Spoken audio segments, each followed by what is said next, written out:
조합제TV 시청자 여러분 안녕하십니까.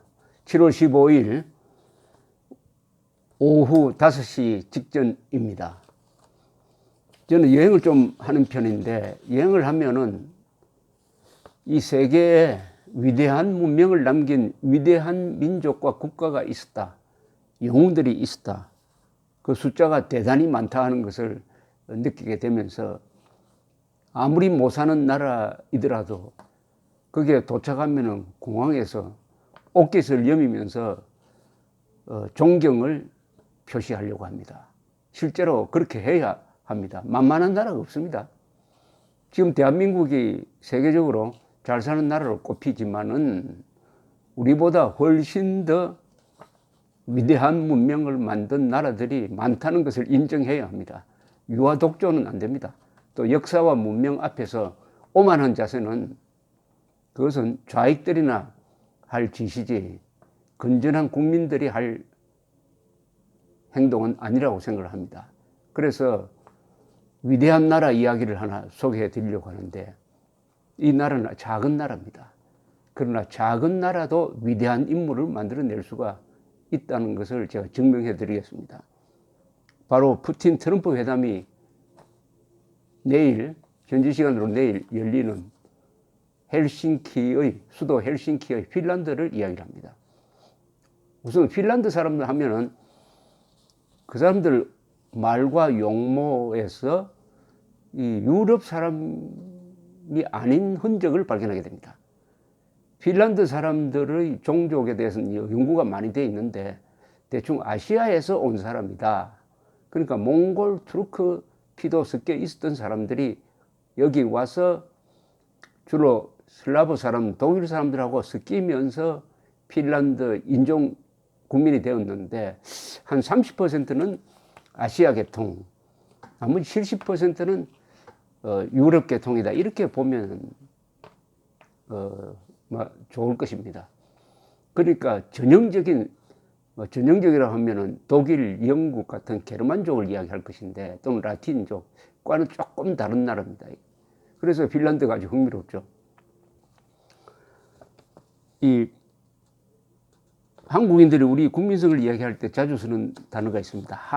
한입니다. 한. 그리고 그 반대말이 신바람이죠. 한도 가지고 있지만 신바람도 가지고 있는 것이 한국 사람이라고 한다면, 핀란드 사람들은 자신들의 민족성을 이야기할 때 시수라는 말을 자주 씁니다. 시수.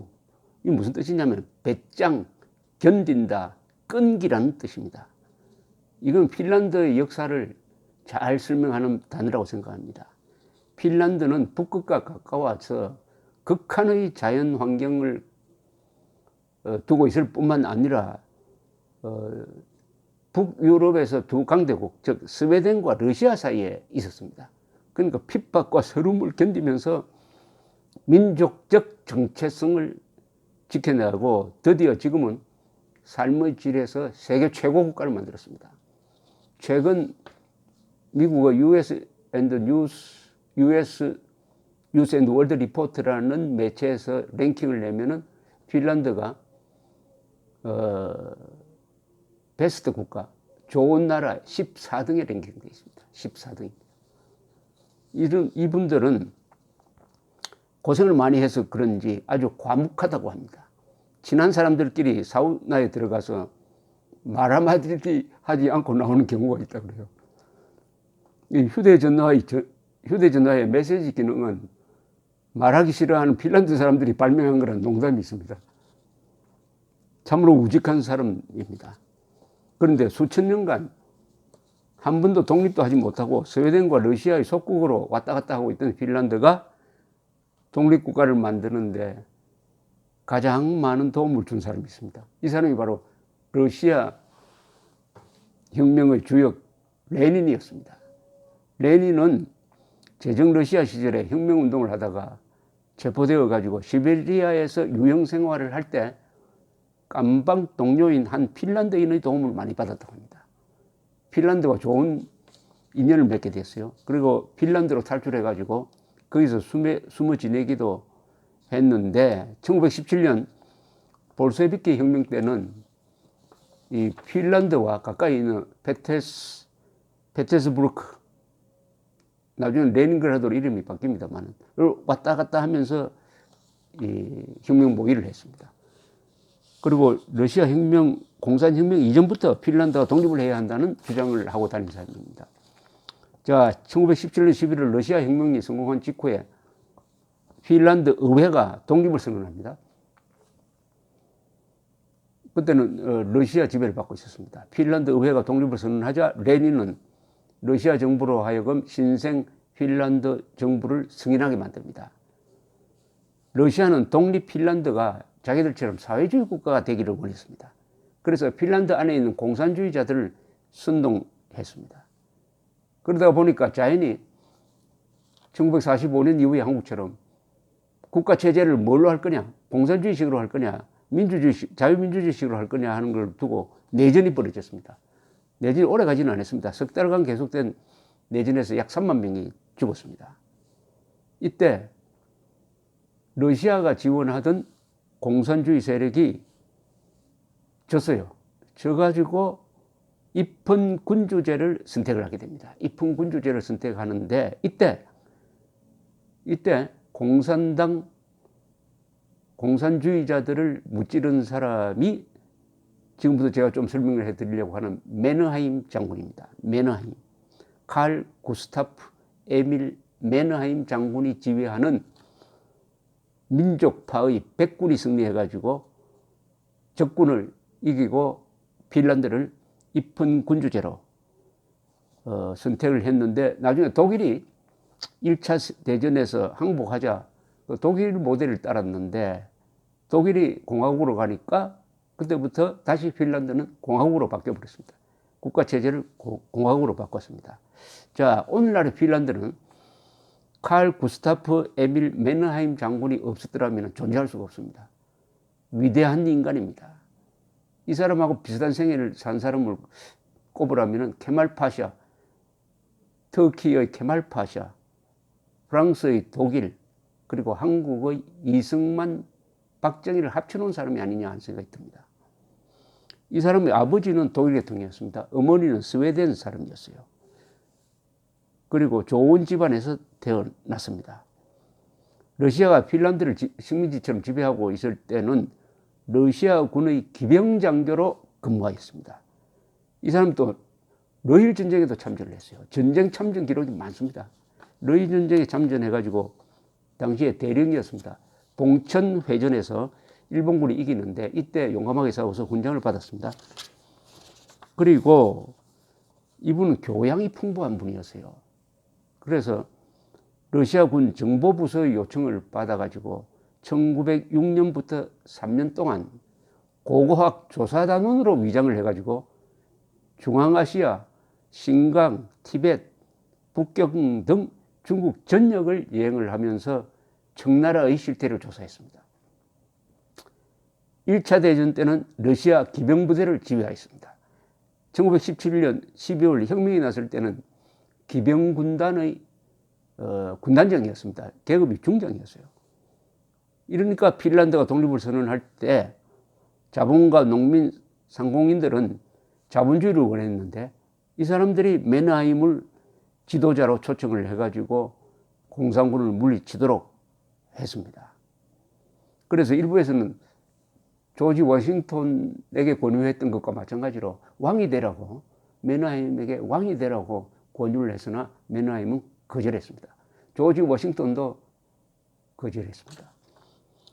이렇게 해가지고 핀란드가 독립국가로 출범한 이후에, 그러니까 1919년부터 1939년 소련군의 침공이 있을 때까지 20년 동안 메너하임은 공직을 맡지 않았습니다.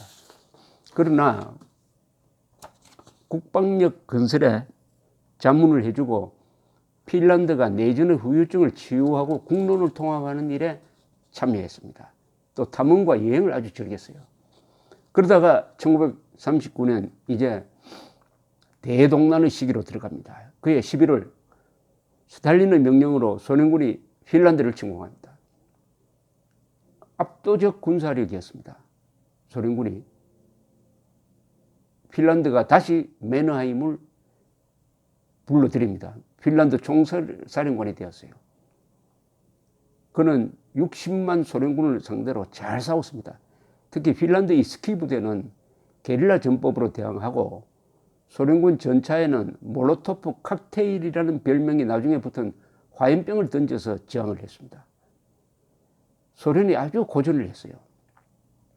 히틀러가 곁에서 소련군이 핀란드에 고전하는 것을 가만 보고는 소련군의 전력이 형편없구나 해서 그 1년 뒤에 소련군을 치게 됩니다. 그렇게 판단을 했다고 합니다. 과소평가를 했어요, 사실은. 전쟁을 하다가 결국 한 4개월 뒤인 1940년 3월 소련과 핀란드는 모스크바 협정을 맺고 휴전합니다. 핀란드는 국토의 상당 부분을 빼앗겼습니다. 그러나 국채를 보존하는 데는 성공했습니다. 지금 핀란드의 면적은 일본보다 약간 큽니다. 그리고 인구는 한 5, 60만 정도 되죠. 1941년 6월 22일 이번에는 나치 독일군이 소련으로 쳐들어갑니다. 그래서 독소 전쟁이 일어납니다. 이때 맨하임 그리고 핀란드 지도부는 찬스가 왔다고 봤습니다. 이제 소련에 복수할 수 있다. 그래서 독일과 손을 잡습니다. 독일군이 핀란드로 들어와 가지고 소련을 치는 준비하는 것을 허용합니다. 이제는 완전히 독일 편에 서 가지고 소련군을 공격하기 시작했습니다. 독일과 이제 일종의 동맹군이 된 거죠. 이 핀란드 전쟁이 두 개인데 1939년의 전쟁을 겨울전쟁, 41년의 전쟁을 연장전이라고 부릅니다. 맨하임은 이번에도 핀란드의 총사령관이 되었습니다. 히틀러가 맨하임을 존경했어요. 나중에 설명드리겠지만 스탈린도 맨하임을 존경했습니다. 히틀러는 핀란드 주둔 8만 독일군의 지휘까지 맨하임에게 맡기려고 했는데 맨하임이 거절했습니다. 맨하임은 독일 편에서 싸우지만은 어디까지나 선을 그으려고 합니다. 경계를 하려고 합니다. 소련에 빼앗긴 영토를 되찾는 데만 참전 목적을 두었고 독일군이 레닌그라드 포위전을 벌일 때도 핀란드는 독일군과 합세하지 않았어요. 아주 이게 현명하게 한 거죠. 1942년 6월 4일은 맨하임의 75세 생일이었습니다. 그러니까 70노장이 지금 전쟁을 지휘합니다. 세계 역사상 이런 경우가 좀 드뭅니다. 김유신이 70대에 전쟁을 지휘했습니다. 김유신은 79세까지 살았습니다. 히틀러는 맨하임의 생일을 축하한다는 명분으로 비밀리에 핀란드를 방문했습니다. 그러나 맨하임은 히틀러를 헬싱키에서 맞이하면은 공식적인 어떤 성격의 회담이 될까 싶어가지고 지방 도시에서 만났어요. 핀란드 측은 또 오해를 피하기 위해서 맨하임과 히틀러의 대화를 비밀 녹음하였습니다. 히틀러는 맨하임에게 소련과 싸우는데 더 적극적으로 참전할 것을 그때 권유하지만은 맨하임은 거절합니다. 자, 1944년이 되면 이제 전세가 바뀝니다. 소련군이 독일군을 밀어붙이고 연합군이 노르만디에 상륙해가지고 이제 독일이 폐색이 짙어지게 됩니다. 핀란드는 지는 쪽에 줄을 쓴 것이 확실해졌어요. 이때 처신하기가 무척 어렵죠. 그대로 가면 패전국가 됩니다. 그랬으면 아마 맨하임 사형됐을 겁니다. 자, 이때부터 핀란드가 현명하게 아주 꾀를 씁니다. 어떻게 하면 독일과 잡은 손을 무리 없이 떼고 소련과 휴전을 할 것이냐를 고민하게 됩니다. 그래서 맨하임에게 이 줄타기를 맡깁니다. 소련군이 이제 핀란드를 공격하기 시작했습니다. 어쨌든 그때는 독일군과 손을 잡고 소련에 대응하지 않을 수가 없었습니다. 그러나 언젠가는 독일군과의 동맹관계를 깨야 했습니다. 그건 누가 깨느냐? 당시에 독일과 동맹조약을 맺었던 대통령이 자기가 책임을 지고 사임합니다. 그를 이어받아 대통령이 된 사람이 맨하임 장군입니다.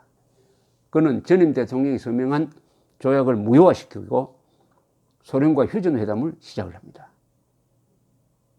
그래서 핀란드는 일부 국토를 소련에 넘겨주고 전쟁 배상도 하고, 그러나 자유민주주의 시장경제는 지키는 선에서 소련과 휴전회담을 성공시키는 거죠. 소련 편에 이제 서게 됐습니다. 메나하임은. 그때부터는 또 핀란드군이 한때의 동맹국이었던 독일군을 핀란드에서 쫓아내는 전쟁에 참여하게 되었습니다. 완전히 동맹을 바꿔버린 거죠. 줄타기를 현명하게 합니다. 이 줄타기 잘못하면 중간에서 떨어져 버립니다. 그럼 양쪽에서 당하는데 아주 맨너하임이니까 가능했다. 소련전 연합군의 승리로 2차 대전이 끝난 이후에도 메너하임은 대통령직을 계속 수행합니다. 연합군 중 아무도 메너하임을 전범으로 처벌하자는 이야기를 꺼내지 않았습니다. 이는 스탈린 덕분입니다. 스탈린은 1947년 모스크바를 방문한 핀란드 대표전을 맞아가지고 이렇게 이야기를 합니다. 소련군이 핀란드를 점령하지 않은 것은 메너하임 덕분임을 알아야 한다라고 말했다고 합니다. 메너하임은 히틀러와 스탈린으로부터 동시에 존경을 받은 그 유일한 인물입니다. 1946년 3월 4일 대통령직을 사임하고 1951년에 사망하였습니다. 그때 84살이었습니다. 핀란드는 소련에 대한 전쟁 배상을 뭘로 했느냐 하면 기계류와 조선 등 물품을 갖다 바치는 걸로 했답니다. 이 때문에 기계공업을 발전시킬 수 있었다고 합니다. 어떻게 보면 전화위복이 된 셈이죠. 그리고 냉전 시기에 핀란드는 소련 눈치를 봤습니다. 그래서 핀란드화라는 말이 있습니다. 독립성은 유지하더라도 안보 문제나 외교 문제에 대해서 소련을 배려하는 이런 유화 정책을 폈습니다. 그러나 소련 공산주의가 무너질 때는 재빨리 발틱 3국, 에스토니아, 라트비아, 리투아니아가 소련으로부터 벗어나서 독립하는 것을 지지했습니다. 헬싱키에 가면은 메너하임 기념관이 있습니다. 메너관. 워싱턴의 링컨 기념관, 앙카라에 있는 케말파샤 기념관처럼 국부처럼 모시고 있습니다. 핀란드, 메너하임. 작은 나라의 위대한 영웅입니다. 오늘날 핀란드는 교육, IT 분야, 그리고 여성 인권, 환경 문제, 모든 점에서 세계 최고의 삶의 질을 이어가고 있습니다. 스웨덴, 노르웨이, 덴마크에 뒤지지 않습니다. 그러나 핀란드에 가면은 스웨덴과 러시아의 영향력을 다 같이 느끼게 됩니다. 러시아 정교 예배당도 있고 루트 교회도 있고, 그 사나운, 한쪽은 사나운 바이킹 출신의 스웨덴, 러시아, 그 사이에서 독립성을 유지하면서 세계 최고 수준의 나라를 만들었다. 핀란드에 바치는 존경은 메너하임 장군에게 돌아가야 합니다. 감사합니다.